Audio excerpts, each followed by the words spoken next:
Fala galera, aqui é o Dado. Espero que seja um vídeo para dar uma dica legal e útil para vocês.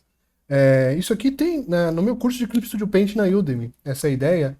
E eu revisitei ela ontem e funcionou tão bem que eu achei importantíssimo gravar um vídeo para eu recordar, deixar gravado o processo e para ajudar talvez alguém que tenha o mesmo problema que eu, né? O problema é o seguinte, vamos enunciar o problema. Eu quero renderizar desse jeito, quero pintar desse jeito, basicamente, né, tirando todas as linhas do desenho, mas sem fazer daquele modo mais tradicional que eu já faço, que é pintando as linhas de colorido primeiro e depois ir tirando as linhas ao pouco. Esse esquema aqui. Então eu queria sair desse processo, né, desse estágio, desculpa, que é só um sketch. A ideia toda é, se eu sei que eu vou pintar sem linhas, eu posso acelerar bastante o processo porque eu só preciso começar com um sketch como esse, né? No curso era mais um lance de quadrinhos, né? Que é o processo de quadrinhos. E o lance é esse layer esquisitão que depois eu descobri que em 3D tem o nome de Claw Pass, né? Que seria o pass, né? A passagem ali, Claw, de palhaço, porque é muito colorido, é um retalho, né? Acho que Claw Pass não funciona muito bem. Vamos chamar de retalho. Puxa de retalho da vovó, do vovô, dado, né? E qual que é o esquema, cara? O esquema é o seguinte: quando você tem esse claw pass ou esse retalho, fica muito fácil para selecionar as partes, né? Basta que você faça algumas configurações, tá? Com um podcast, com uma música, com alguma coisa, porque não precisa pensar tanto, né? E é até divertido, né? Você vai precisar do seguinte: o seu brush para você fazer é indicado que ele tenha o anti-aliasing, né? O anti-aliasing desligado. O que é o anti-aliasing desligado? Essas bordas serrilhadas aqui, tá? Então você vai em qualquer ferramenta que você for usar para fazer esses flats iniciais, você desliga aqui, ó, coloca aqui em None, né? E para desligar o anti-aliasing e eventuais ferramentas de seleção que você usar também, certifique-se que o anti-aliasing está desligado, tal, tá? Por que isso? Porque quando você for resselecionar, você vai pegar todos os pixels ali perfeitamente, ok? Outra coisa que você vai precisar é de cores aleatórias, né? Eu já separei uma paletinha aqui que tem cores bem distintas, mas pode ser qualquer cor, contanto que as áreas sejam diferentes umas das outras. Áreas próximas, desculpa, contanto que áreas próximas tenham cores diferentes umas das outras, né? Então, e o terceiro ponto você vai ter que pensar nas possíveis seleções que você vai fazer no desenho. Então aqui, né, eu sei que esse nariz, eu poderia separar ele, né, em duas partes, de cima para baixo. Uma coisa que ajuda também é você criar um atalho para o layer, para criar um layer, e se pá, colocar um atalho para colocar o layer por baixo, né? Ó. Aqui eu quero desenhar embaixo do nariz, então fica mais fácil se eu tiver um atalho para isso. Mas vamos sem um atalho mesmo, ó. Então aqui eu vou fazer um shape que eu sei que para essa parte interna da boca, né? Posso juntar, não tem problema, porque como tem anti-aliasing, a sua ferramenta de seleção também vai estar com anti-aliasing desligado. Então quando você precisar pegar, né, esses shapes, deixa eu só fazer o seguinte aqui, ó. Por que não está funcionando? Ah tá, porque eu coloquei aqui como draft. Então quando você precisar pegar, ó, como tem anti-aliasing, então ele pega todas as cores perfeitamente, né? Não vai criar aquele tracinho falhado branco e tal. Então aqui, né, eu posso ir fazendo, né? E a única coisa que eu preciso pensar ao fazer isso é escolher cores relativamente diferentes quando os shapes estão próximos. E quanto mais eu conseguir quebrar seria o termo aqui de colocar segmentações, né? Quanto mais segmentações eu conseguir colocar, pode me ajudar no futuro. Então aqui eu já sei que talvez se eu tivesse um bevel, um edge aqui, uma borda nesse shape, me ajudaria. Eu faço com uma cor diferente e tal, né? Que quando eu for selecionar isso aqui já está pronto. Na coxa de retalhos, melhor. Uma dica, né? O layer de sketch, que você geralmente usa por cima para se guiar, coloca um cadeadinho nele aqui, ó, dá um lock nele, né? E aí na sua ferramenta de conta-gotas, que pega as cores, que no meu caso aqui onde que está ela? Eu sempre perco a ferramenta aqui dentro desse menu, aqui, né? na ferramenta de conta-gotas aqui, ó, se fala para excluir os layers que tem locked. Isso evita você pegar, eu quero pegar esse rosa para usar em algum lugar, né? Evita você pegar o cinza ali do sketch, tá? Mantém aquela cor bem pura ali. Aí eu consigo separar, beleza?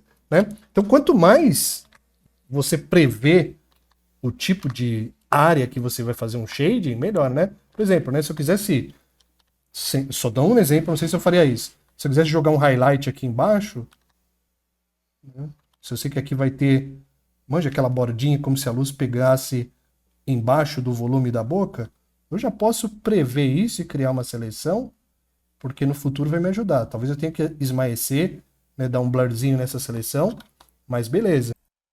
Então, ó, eu acabei de descobrir um negócio. Então você pode baixar a opacidade do layer se ele te confundir, porque aí você consegue ainda usar as seleções, né? Desligar o layer não dá. Mas um truque, né? Você pode deixar aqui em 100% mesmo. Você habilita essa opção chamada Layer Color e você coloca branco nos dois valores, né? Layer Color e Subcolor, que funciona. Você consegue pegar a seleção enquanto o layer embaixo ali, o retalho, tá todo branco, né? Ele é só um efeito, você pode ligar e desligar, tal. As cores base e tal. Eu vou usar a ferramenta de varinha mágica, sem anti-aliasing e buscando ali como referência, né, os layers que estiverem marcados como referência. E aí vou começar, né? Então eu sei que aqui é a pele mais clara dele. Vou pintar mais ou menos, eu não lembro de cabeça ainda. Eu poderia ligar ali o Dogoran de novo, aí eu tenho uma referência. Então vou pegar aqui essa aqui, vou dar um preenchimento, colocar um pouco mais claro, né? Posso preencher aqui. O nariz dele, vou preencher tudo de preto, por enquanto, não tem problema. O chapéu dele barra cabeça é laranja, né? Beleza, os flats estão feitos, né? Mas a grande sacada agora é isso, né? Vou começar a fazer o render, né? Pega essa parte. No mesmo layer, não preciso nem como tem a seleção, não precisa nem criar um layer novo, né? Você poderia, mas nem precisa. Como eu acho, né, que gradiente é melhor você começar com gradiente, depois você vai colocando mais detalhes, né?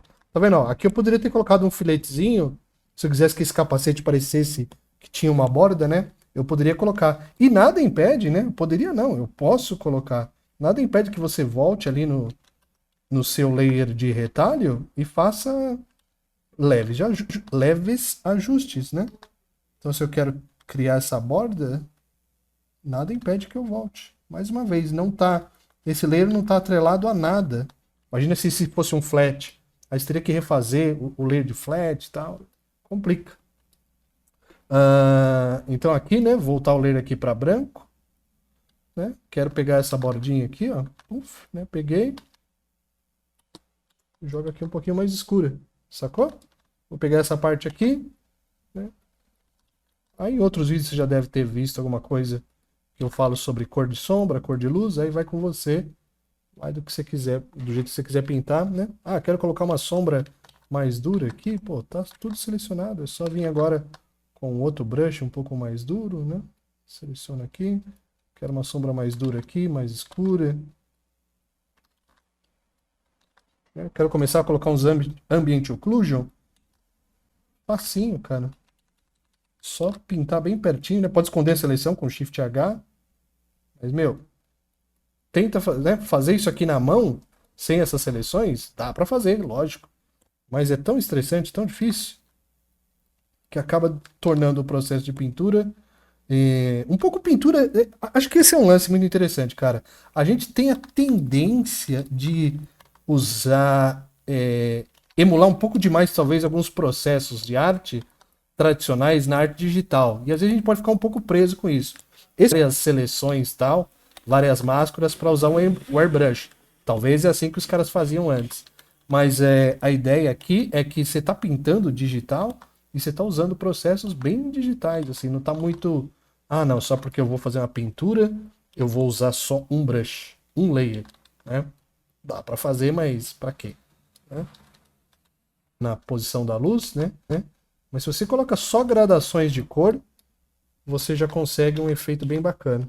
Né? Olha aqui, eu quero fazer Aqui pode ser um metal, então o metal geralmente tem um reflexo mais duro, geralmente acompanhado de um reflexo mais claro. E eu posso até colocar um outro brush mais duro, colocar um highlight aqui, plá, né?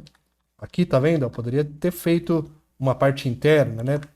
Nada impede também que eu faça do jeito tradicional. Não precisa também ficar muito focado, né? Mas eu posso desenhar aqui, né, do jeito tradicional. Não preciso também. Né? Em quanto tempo eu fiz esse render, cara? Muito rápido. Né? Você viu aí que foi bem rapidinho, né? Sem linhas. Esse é o lance. Essa é a sacada do negócio. Logicamente, cara, não vou me enganar ninguém, né? Se você terminar a arte assim, vai ficar meio chutado desse jeito. Depois é a hora de você vir com, né, num layer novo, pegar uma ferramenta ali que você gosta de fazer uma finalização legal, né? E aí você vem limpando, tirando. Ah, uma coisa, eu não falei, né? Mas esse aliasing, ele ficou porque você começou o processo ali do retalho, né? A seleção com aliasing desligado. Quando você for, e eu não acho um problema, né? Porque se você vê a arte assim, ó, você nem vê que tá serrilhado, né? Você só vai ver se tá serrilhado assim. Mas se você quiser tirar de uma forma global, você pode dar um blur, ou se você quiser, você pode vir em filter, blur, smoothing, né? Que é o blur mais suave que tem. Olha só, resolveu, né? Mas eu deixaria isso pro final, para a etapa de overpaint, né?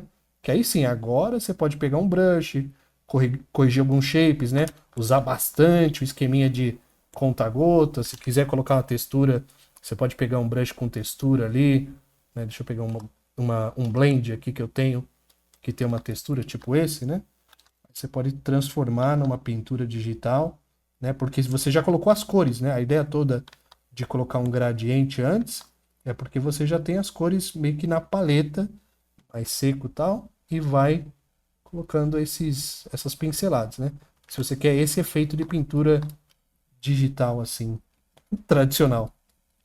Fechou? Se foi útil de verdade, assim, pô, considera um Pix aí, pô, dá uma motivação extra para continuar compartilhando essas dicas, tá? Não faço pela grana, mas, pô, é bem-vindo quando tem um suporte financeiro ali da galera que diz que gosta do conteúdo, tá? Então, por enquanto, é isso aí.